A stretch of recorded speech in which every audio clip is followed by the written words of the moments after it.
If you're enjoying this content, please hit that like and subscribe button. We need you here. Okay, I have a ton of thoughts about this movie. I had a really, really good time watching this film. I don't even... Boy, I could just run off in a million different directions with this. But let me just tell you, I am pleased. Very, very pleased. Welcome to Comic Artist Pro Secrets.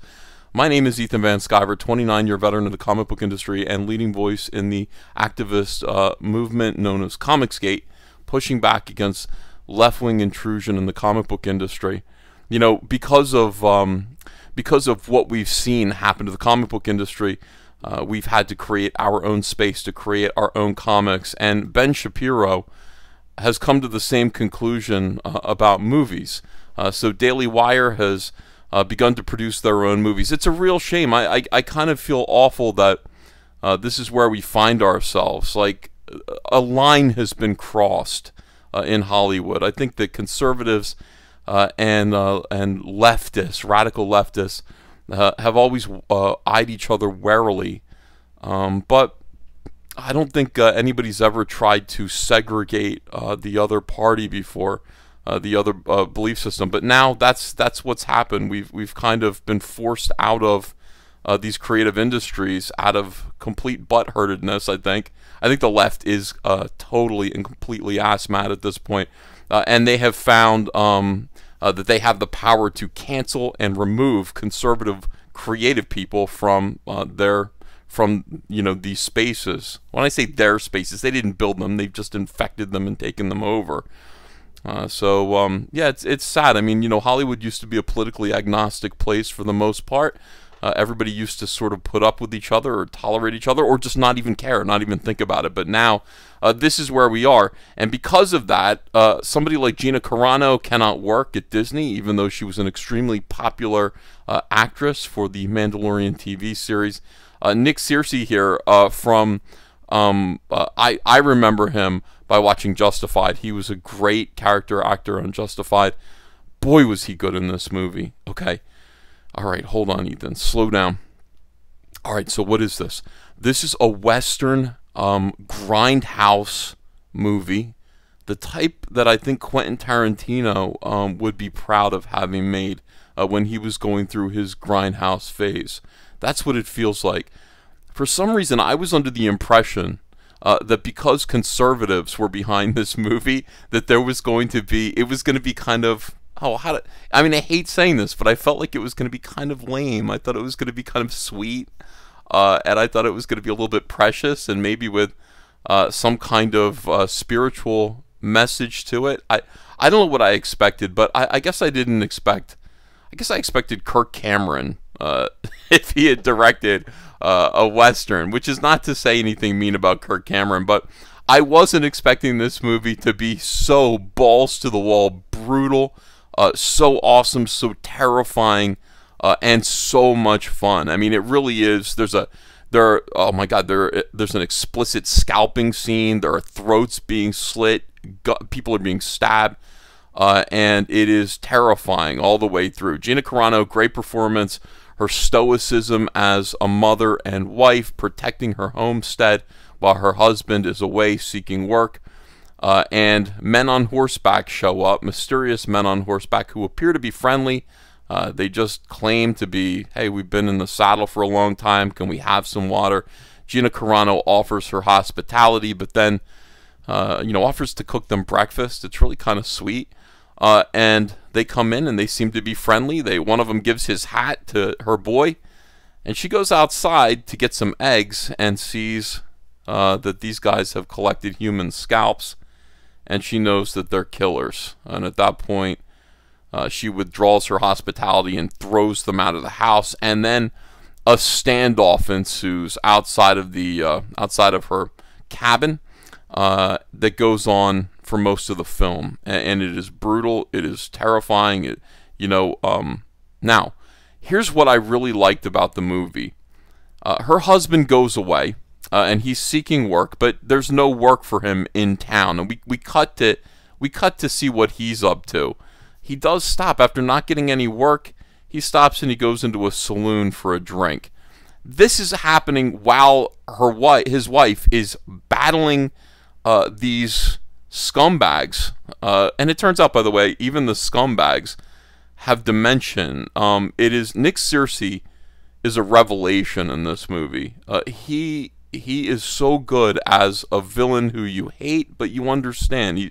He explains why this is happening, why he's doing this, why he's angry, why he's a killer, and you believe him. He adds so much dimension to this film that he deserves an award. I mean, he actually deserves an award for this movie, his performance in this. I love him on Twitter. On Twitter, he is a firebrand. He tells people where they can shove it, but he is clearly an artist and a great actor and a terrific villain in this movie. But while Gina Carano, who plays a character named Hattie, her name's Hattie, which I think is pretty cool. What is her last name? Hattie. Why do I want to say that? I can't remember, but her name is Hattie. While she's fighting off these villains, her husband's in town. He's at a bar. He stops to get drunk, and I sat there and I was thinking to myself, I was already in Hollywood mode. I was like, he's going to be shown to be weak. He's going to be a jerk, and he's going to be a weak man, a weak husband, a weak father. And he does. He stops and gets drinks. He's flawed. He doesn't know what's going on at home. He comes out of the bar, and a hooker comes up to him and just basically tries to get him to stay and betray his wife and stay in this brothel for the night, sober up, or even get more drunk.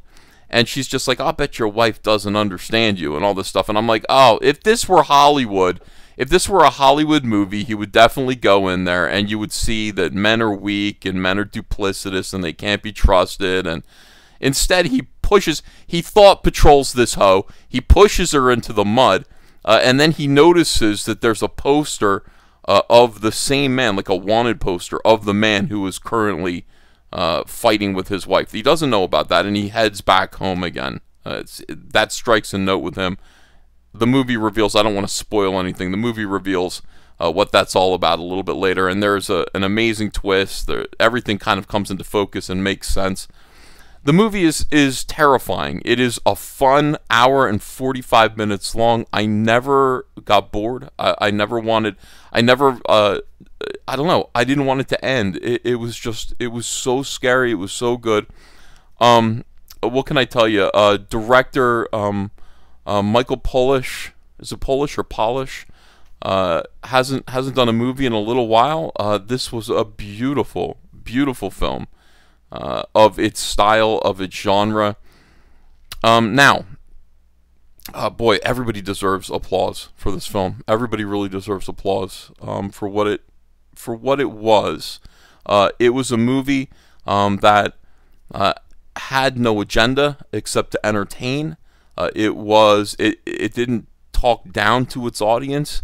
It was every bit as vicious, bloody, every bit as violent as you'd want it to be for the genre of movie that it is. Gina Carano was terrific in it. She did a great job. Everybody in the movie did a great job.